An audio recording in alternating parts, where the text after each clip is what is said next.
Hey guys, thanks for checking out the video. Today I'm going to show you how I built this solid oak wooden aquarium stand and how I dyed it black. Starting with the slab, I started measuring and cutting down my pieces and designing my cut list. Here you can see all my board cut up. So the tall boards are the legs or the stiles. The shorter narrow ones are the rails on the sides. And the longer one's 25.5. These are actually rails in the front, these four. And I'm gonna be using 2x4s. This is SPF for the back because oak is expensive and nobody's gonna see it in the back. So you'll see them in behind there. All right, okay, so I'm getting the side panels ready. And what I've done is I used a dado stack to the thickness of this panel right here.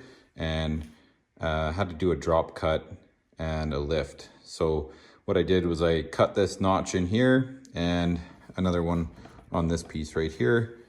And then that piece, this piece, and again for the other side. The blade is obviously round, so I'm gonna have to chisel out this area here. And what I did was on my table saw, I just put a piece of tape where the blade ends right here and a piece of tape where the blade ends right here, and just put a mark on the opposite side of where I have to cut. So right here, I just put a little mark right there and it shows where I have to notch to. So I'm gonna chisel these out and fit the panels in the side. So what I've done here to fit the panel in between here is a full groove in between. Used a dado blade and then chiseled out the corners, and then I marked out where the stile will sit, kind of like that, and screwed in some dowel holes and use these dowel pins to mark where it's going to be on the stiles. You can kind of see the marks there. So I'll drill that out and get that all ready, and then once it's all ready and lined up, then I can glue it in and the sides will be complete. Panel's all ready for glue up. I won't glue it up until I'm ready to put it all together, but you can kind of see what I've done is notch this stile out and then drill dowel holes, line them up with the other set here. That is gonna go on like that. And then the other rail will attach on the top, which is also notched out and holes drilled for dowel as well.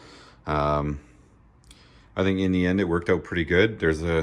Made a few mistakes. Just this one, when I cut it, it grabbed when I was dropping it onto the dado stack and ripped a little bit further than I wanted to, but the dowel should still hold it. And there's not really a lot of load on these things here anyways. It's mostly going to be on the top of the rails. So yeah, no, it's coming along pretty well. I think it's gonna look pretty good. Yeah, moving on, I'm gonna do the other side and get the center of the frame started. The back panel of the stand. This is the obviously the vertical, and then those are the 4 rails that will go into it. And I've marked my height for the bottom all the way around, and then drilled dowels in here and the corresponding dowels on the other side, and then marked them, as well as pocket holes to just help out with a little bit of added strength. Now fit these all together, dry fit it, and connect the dowels on these. We'll have to dowel the ends to the ends of the sides, and then that will be all doweled together as well, and we'll see how it goes. So now we'll be looking at gluing up the dowels and the front stiles and rails for the front of the stand. That will start us off on getting everything going. So I'm using just a square bit on the router, 1/2 inch by 1/2 inch. I've got it set up on my router with my guide, and using it as a rabbet bit.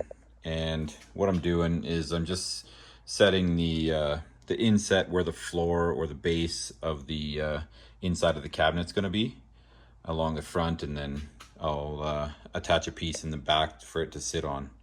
And In these photos, I'm getting everything dry fit and ready to glue up. Just trying to make sure that everything's fitting together properly, and that if there's any sanding that can be done beforehand, that I can do that now, because it's a little bit harder to glue and then sand. So just trying to dry fit everything together, make sure all the fitment is really good. I've got everything in the right spot. And then I'm in this picture here, I'm getting it glued up.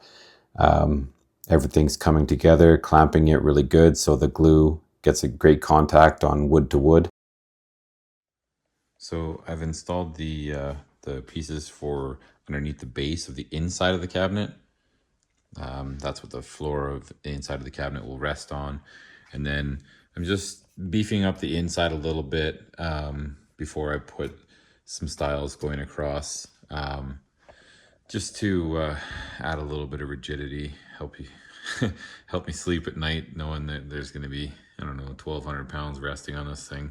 And I know that one of these beams will easily be able to hold the weight, but just some added strength and structure.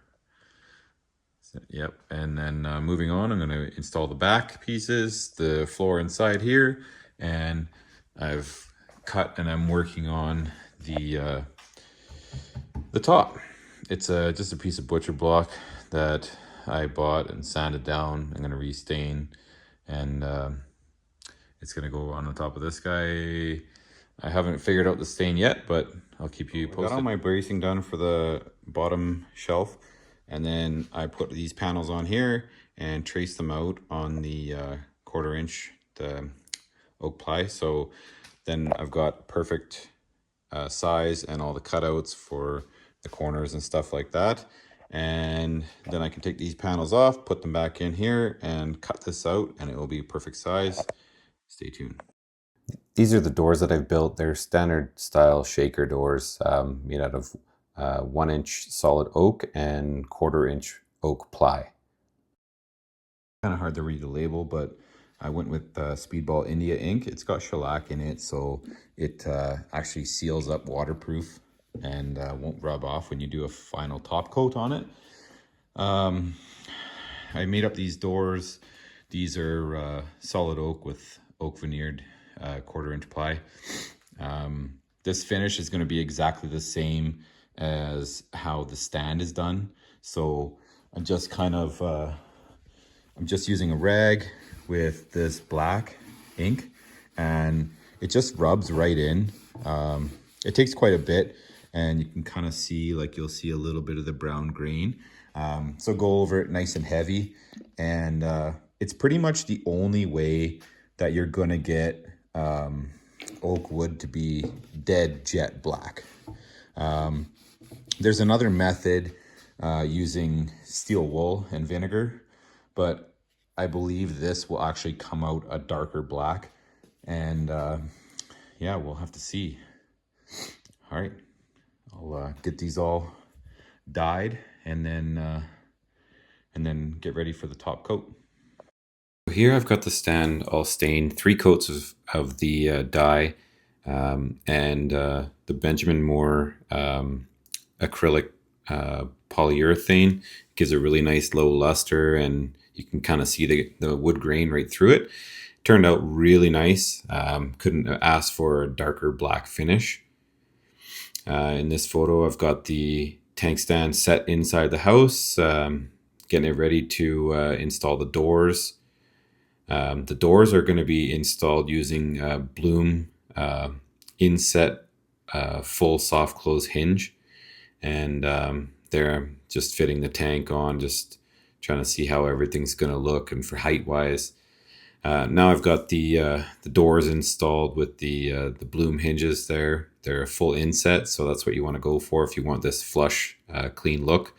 In this photo, I'm starting to work on the lighting bracket. I used 80/20, 1 inch 80/20, and then some other different types of fittings in there. And I'll be throwing some links in for some of the products that I used in here, as well as if you have any questions or concerns, comments, please feel free to leave them. And thanks for watching. I really appreciate it, and stay tuned for another cool video.